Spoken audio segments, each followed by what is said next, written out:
Hey everybody, what's going on? Goofy Rexy here, and hope everybody is doing well. And want to talk about patch 6.6 priorities here in Marvel Strike Force. So purpose of today's video is going to be talking about what makes the most sense to invest into here in this patch. So some things to consider. Obviously, we have Death Scourge. It's going to be this patch here. We're probably looking at maybe a week to two from now. We're going to talk about a couple of things, like what minions are the best that you should be looking into in terms of investment here. Also, some other consideration for some of these other nodes, because we do know that particular node like the non-legendary mutant section is also going to be difficult. So we're going to talk about some things like that as well. We also have the War Horseman Saga, which is going to run this patch as well. We got some new characters, right, in terms of the Rebirth team, Masters of Evil. What characters should you invest into there? And we're going to break it down. We're going to go, priority one. We're going to talk about a set of characters there, so the teams there. Priority two, same, and then also priority three, and who you should be considering in each one of those priority sections, guys. So hopefully this is going to be a helpful video for you here today, guys. And if you're ready for it, let's start right now.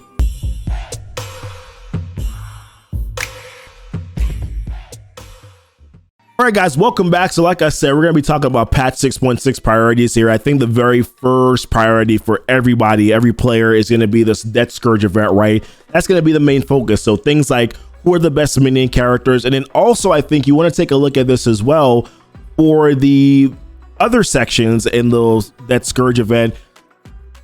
Yeah, that node 6 and that node 7 non-legendary mutant, it's also going to be tough as well. So I'm going to talk about some characters to prioritize there that should be able to help you out as well. Now, in terms of minions for the first two nodes, this is a data mine that went out, I think, yesterday here in regards to what characters you can use or what characters you're going to be facing in the first two nodes, which are the sections where you have to use minion characters. So this is a data mine here by Minball. I think also Tana did a data mine. Benny, I think, usually helps out with this stuff as well. So node 1, honestly, not that much of a concern for me. Node 2, though, on the other hand, is definitely a concern, because if you look at node 2 here, you have a Hela, you have Green Goblin, and then you have Zim, right? So if we jump back to the blog post where they first introduced to us that we're gonna have to use minions in the Death Scourge event, which was like, bro, what are you doing? They also mentioned that there are going to be some scourges that you can equip that will increase your,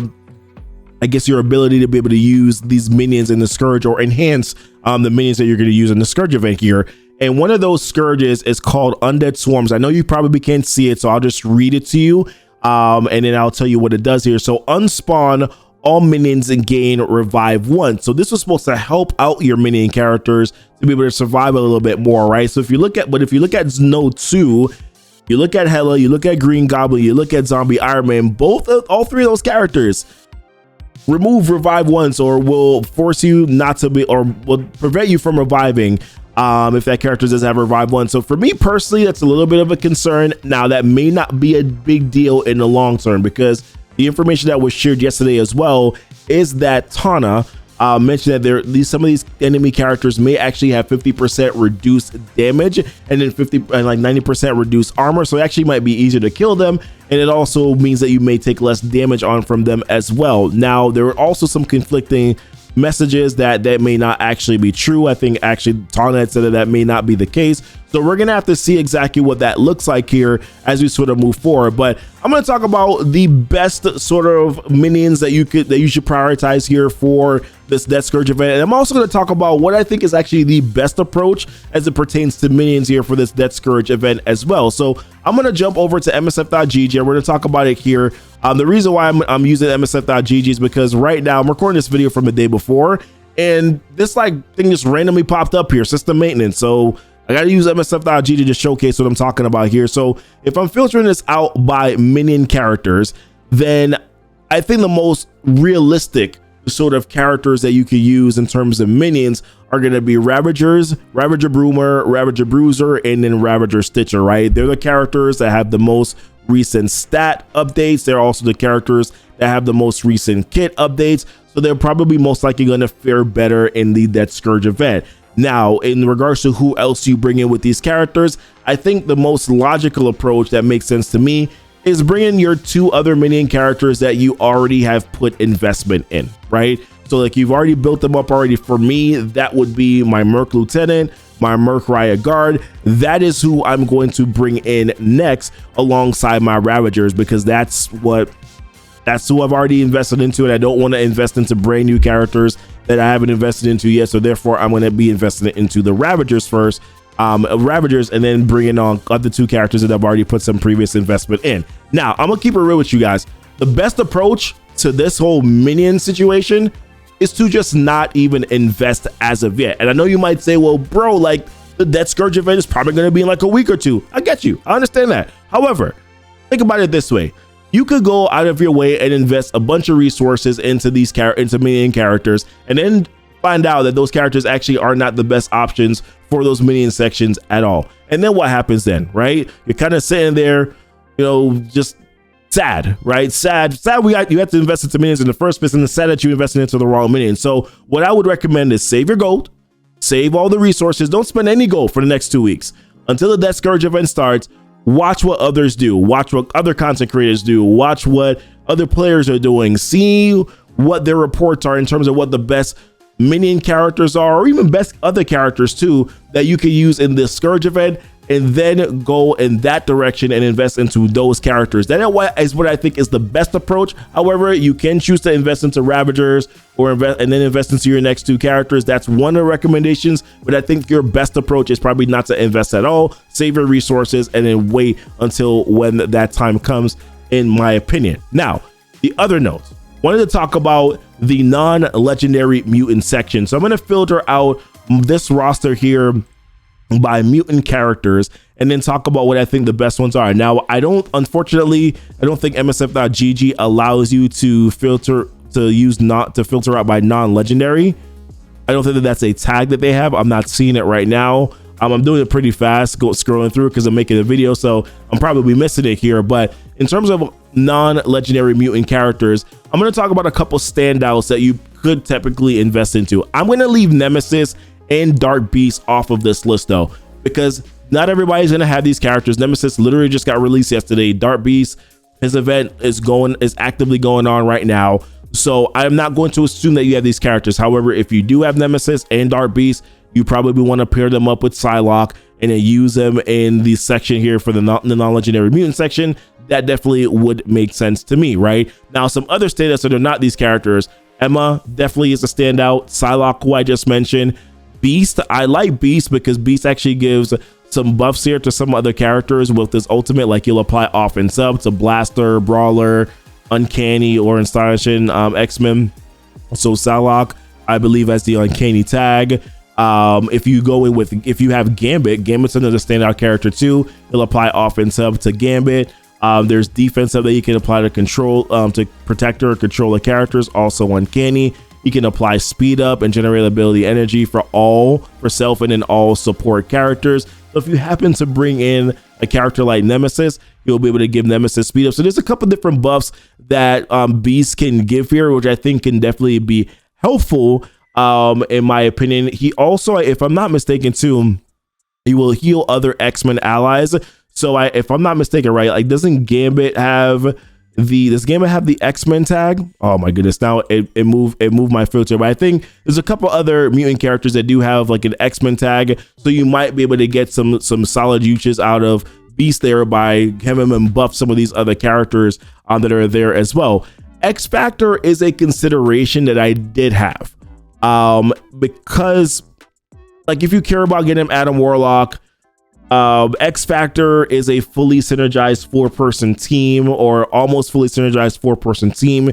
You can throw in Emma in there, and Emma can help with speed. And then once the X Factor team starts getting going with their crits, you can, if they're well built up too, they can start doing a little bit more damage. Now, I don't know if that's like a priority team that I would invest into, but they are a secondary option that you can use. I think I will probably prioritize the other characters that I've mentioned so far: Emma, Psylocke, Beast, Gambit. That's probably the direction that I would go in first, as opposed to trying to go with maybe X Factor. Also, another secondary option that may not be as sexy, I thought about the Marauders, right? So the Marauders actually are decent to think about. There's Emma again, who you probably want to throw with that Marauders team. Madeline Pryor is farmable now. Sabretooth still has the Marauders tag, so we'll have synergy with some of those characters. You also do have Strife. Man, I'm forgetting all the Marauders characters. Mystique, right? So you have some of the Marauder characters that are there that you can actually use to do this event. And then you can also go with some other hybrid options too. There's Storm, where Storm and Beast and actually Magic. So Magic actually gives barrier to other X-Men characters too. Psylocke will also have some synergy with Magic as well because of the Uncanny tag. There's a couple different synergies that you can work with around their Storm.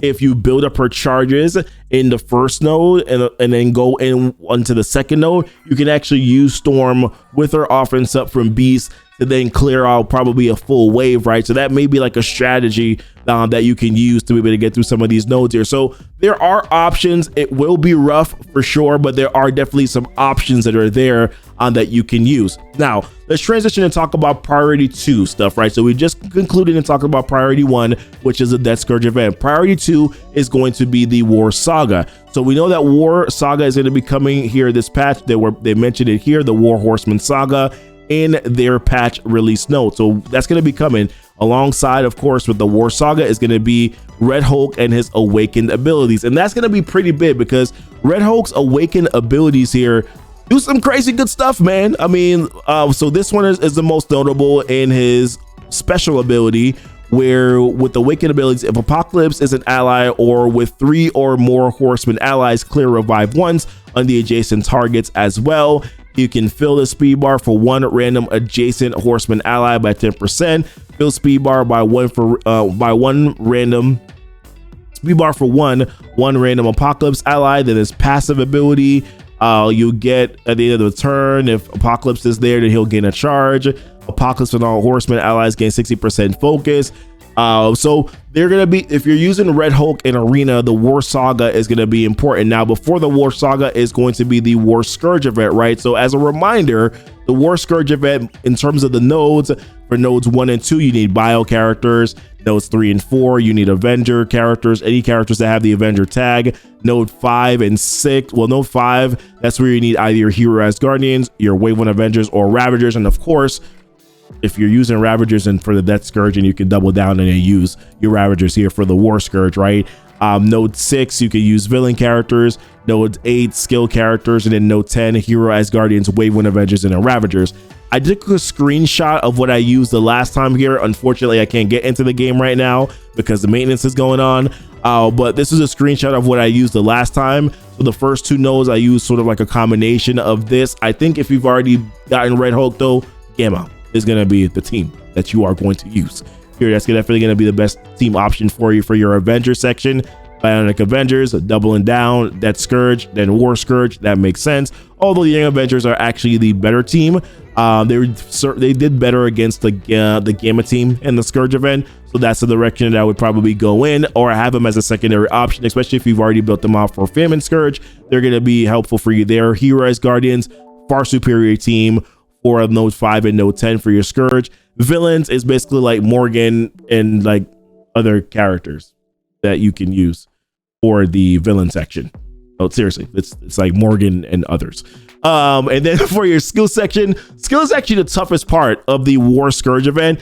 It's Secret Avengers, Shang-Chi, and then like I think for the first skill node you use Zemo, or is it for the second skill node you use Zemo, and you gotta like switch around your ISOs to make things work. So that's what the War Scourge event looks like, but you're gonna have to go through that first before you get to the War Saga. And of course, War Saga, you want to make sure that you have your Gamma team built out. It's very important to be able to get to those awakened abilities, especially if you're facing other players that are currently in your arena shard with you. You're gonna want to make sure that for Priority 2 that you're building out your Gamma team, that you're also getting your Scourge characters ready for that as well. And then we shift over to Priority 3, right? Priority 3 is that there's new characters, right? So there's the Rebirth team with US Agent, Captain Carter, and then Agent Venom, right? Now, in my personal opinion, out of Titania and Ultron and Rebirth team, the Rebirth team takes priority because they are a rigged team. However, I think only a few players are actually going to need to invest into the Rebirth team. For instance, if you're doing Doom 3.3 and higher, Rebirth team is probably what you're going to want to prioritize and invest into as your third priority. people who are probably just entering into Doom raids for the first time and have never built their web warriors, you're probably going to want to build up your Rebirth team and get the Rebirth team in order to be able to get through those Doom raids. Now, you're gonna have to build them up eventually. I'm just saying that if you're prioritizing Death Scourge, War Saga, then these characters are bio characters. So if you're trying to build up your War Gamma team for your Saga event, you're probably gonna run out a little bit out of bio gear here, right? So I think that that's probably more of a priority to focus on, to get your awakened abilities and then come back around to this bio team, especially if you've already built up. So players who probably shouldn't force themselves to build this yet are players who are already doing very well with their web warriors. You're doing 3.1, you're doing 3.2, you're getting through it fine, and then you can kind of sort of just wait to invest into this Rebirth team. But after you've done Saga and Death and all that, you're probably going to want to invest into the Rebirth team, because they're going to be the better ones, and they're going to probably help you if you're in 3.1 and 3.2 to probably then get to 3.3 and eventually probably 3.4, right? So that's probably the direction that you're going to want to go in. And then we have Masters of Evil, man. It depends on the person. If you really care about Cosmic Crucible, right, I think that's a good team to invest into. Like Tatiana is going to be pretty good. Like, this is going to be good gear. Attacking a primary target, 400% damage, applying ability block. In Crucible, she's applying +1 ability block, +1 disrupted, and heal block. So that's definitely going to be helpful against Tangled Web and Cosmic Crucible. We don't know if they're going to be able to beat Unlimited X-Men. I doubt it, though. Maybe once they have a full team, then maybe we'll be able to go in that direction. But I think Masters of Evil are definitely sort of like priority 3 as it pertains to this patch. I think it's going to be a fun team to play with. I think it's going to be fun to build out Ultron, but I just don't think that for this patch, that's something that you're going to want to invest into right now. I think you're probably going to want to wait on that and invest into some of these other things first. So those are my thoughts, guys. I am hoping that this was a helpful video for you. Leave it in the comments. Let me know. What are your thoughts, guys? Like, what are you thinking here in regards to minions? What is your process in regards to sort of non-legendary mutant section? What I'm probably going to end up doing, I do plan on using Dark Beast, Nemesis, Psylocke, most likely maybe Gambit, and then maybe Emma. Maybe I'll swap in Beast. It all depends. We'll have to see sort of what those sections look like. I'm probably not going to use the Marauders, although I do think that the Marauders actually provide a solid solution. All farmable characters now, and there is some synergy there. You know, there's a full 5-person team synergy, so that could definitely work as well. But leave it in the comments, guys. I want to hear what your thoughts are where that's concerned. What are you going to be building here for this patch? Hopefully you got resources available to do it. Save your resources, guys. If you haven't built your minions yet, wait and see what other people are doing and then take it from there. But listen, appreciate you guys watching the video. Don't forget to like and subscribe to the channel if you haven't done so already. Hit that notification bell so that you know when the videos do go live. Check out the links that are down below in the description, guys. And until next time, y'all be blessed. Y'all be safe.